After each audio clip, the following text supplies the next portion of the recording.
untuk menjawab pertanyaan ini bahwa Yesus itu adalah Allah. Nah, sehingga kemudian ada orang bertanya itu, biasanya itu nggak mungkin kosongan. Teman-teman sebelah maksud saya ya, bahwa Yesus adalah Allah. Loh kan dia manusia. Kan gitu teman-teman. Ya. Tadi di awal saya sudah menjelaskan tentang bagaimana pertanyaan itu dibangun. Karena ada titik berangkat yang beda dengan kita sebagai Kristen dalam memandang Tuhan Yesus, ya. Tapi di sini kita lagi bersama dengan Pastor Cipto ya. Saya persilakan dulu ya, Pastor Cipto untuk menegaskan kembali atau ada poin-poin penting yang berkaitan bahwa Yesus itu adalah Allah, ya gitu. Seperti itu, Pastor. Silakan.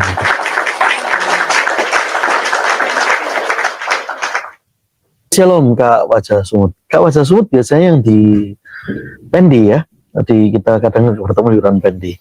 Ya shalom Kak Wajah. Jadi sekiranya, ya Tuhan Yesus sayang Kak Wajah. Jadi sekiranya ada orang yang menyaksikan atau mempertanyakan apakah Yesus adalah Allah, mari kita langsung berdasarkan dalil.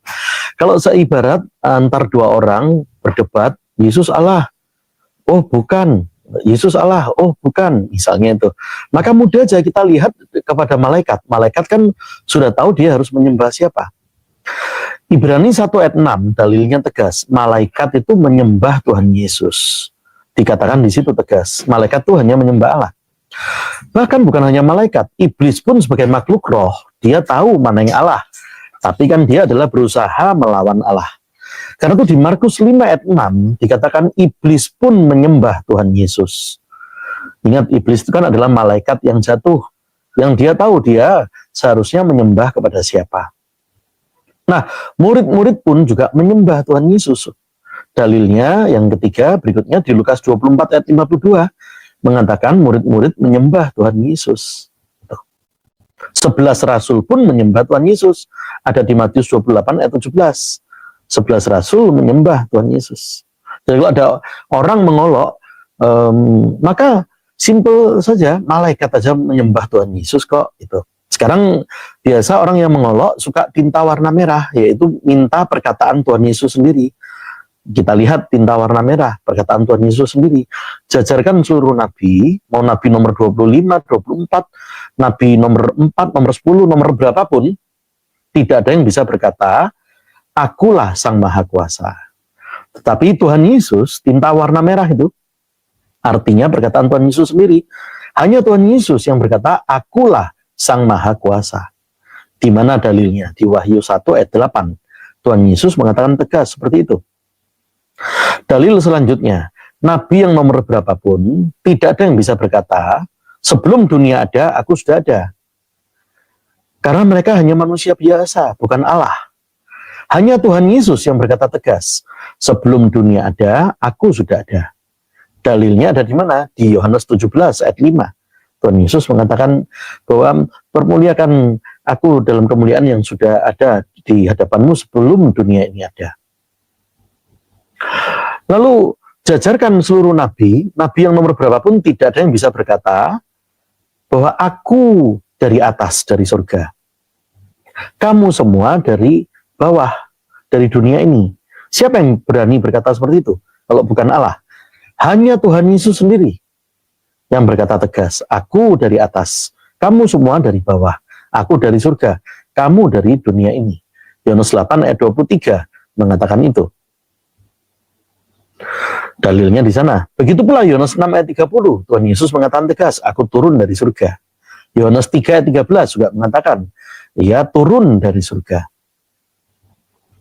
Dalil berikutnya, Tuhan Yesus berkata tegas, jajarkan seluruh nabi, ada nggak yang berani berkata, kerajaanku bukan dari dunia ini?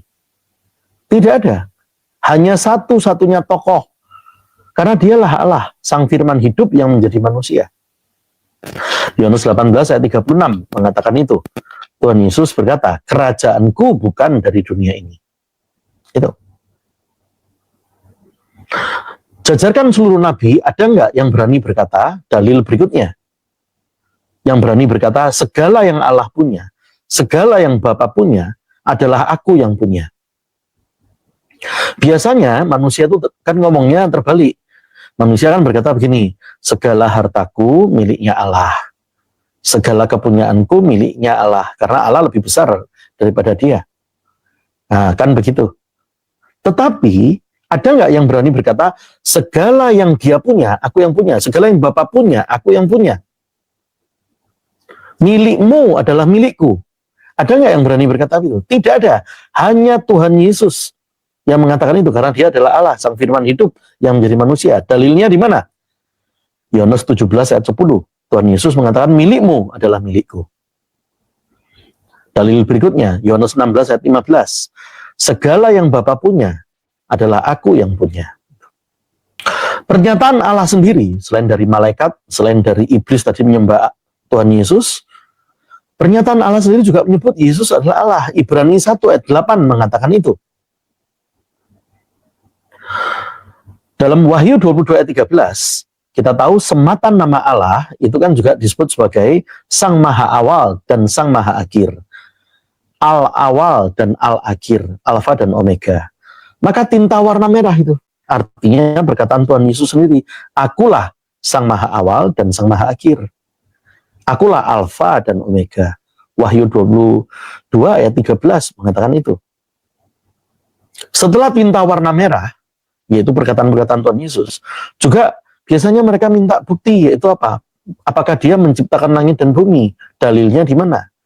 Berikut deretan dalilnya.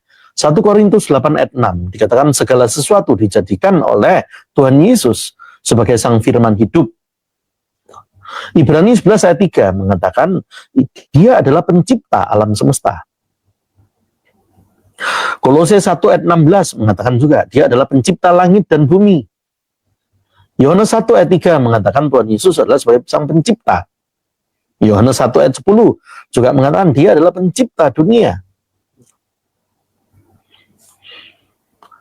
Selain menciptakan, dia juga memberi yang orang lain atau tokoh lain manapun tidak bakal bisa beri. Hanya Allah yang bisa memberikan itu. Yohanes 10 ayat 28, Tuhan Yesus mengatakan, aku memberi hidup kekal. Siapa yang bisa berani berkata begitu kalau bukan Allah?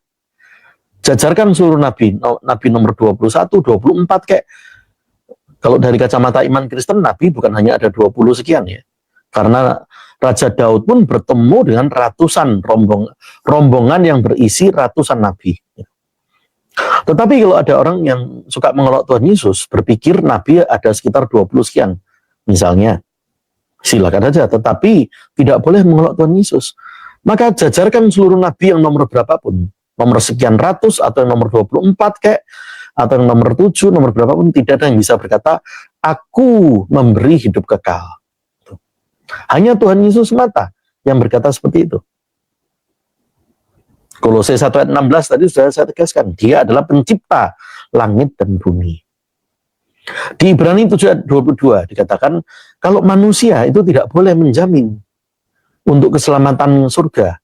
Tapi di Ibrani 7 ayat 22 dikatakan tegas, Tuhan Yesuslah adalah jaminan yang sempurna, yang menyelamatkan secara sempurna untuk keselamatan kekal surga. Karena itu kita bersyukur Tuhan Yesus adalah Allah, yaitu Sang Firman hidup yang menjadi manusia. Kisah Para Rasul 17 ayat 29 mengatakan dalam iman Kristen, Allah itu nusulnya bukan jadi batu, bukan jadi buku, bukan menjadi benda-benda mati.